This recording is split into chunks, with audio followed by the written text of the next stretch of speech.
Yay keçməzdən əvvəl kanala abunə olmağı və videonu bəyənməyi unutmayın. Koronavirus hələ də davam edir. Pandemiya rəsmi olaraq sona çatsa da bəzi bölgələrdə epidemiya ocaqları mövcuddur. Keçən yay və payız aylarında Avropanın bir çox ölkəsində virus geniş şəkildə yayılmışdı. Bugünə qədər də ölkəmizdə yoluxma və hətta ölüm hallarının davam etdiyini görürük. Yəni koronavirus tamamilə yox olmayıb və proses hələ lokallaşmayıb. Bu fikirləri konkret az açıqlamasında tibb elmləri doktoru Professor Adil Qeybulla səsləndirib, təəssüf ki, bu vəziyyətin yaranmasında insanların münasibəti də az rol oynamayıb. Bir çox insanın vaksinasiya ilə bağlı yanlış təsəvvürləri, saxta sənədlərin əldə olunması və tibbi tövsiyələrə əməl edilməməsi virusun yayılmasına şərait yaradı.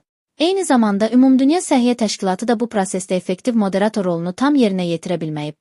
Bütün bunlarla yanaşı dövlətlərarası münasibətlərin zəifliyi və qlobal səhiyyə sisteminin, o cümlədən epidemioloji infrastrukturun düzgün qurulmaması vəziyyətin bu həddə çatmasında mühüm rol oynayıb. Həkim infeksionist İlhamə Abbaszadə isə saytımıza açıqlamasında qeyd edib ki, hazırda koronavirusun mövcud forması əvvəlki qədər təhlükəli deyil, gələcəkdə heyvanlardan insana keçə biləcək yeni virus və ya bakteriyaların meydana çıxma ehtimalı istisna olunmur. Belə hallarda yeni bir pandemiyanın başlaması mümkündür.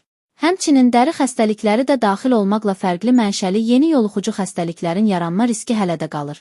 İnfeksionistin sözlərinə görə immun sistemləri güclənib, vaksinasiya səviyyəsi yüksəkdir və xəstəliyin klinik gedişi daha yüngül müşahidə olunur. Bu səbəbdən COVID-19-un yenidən geniş miqyaslı bir sağlamlıq böhranına çevrilməsi gözlənilmir.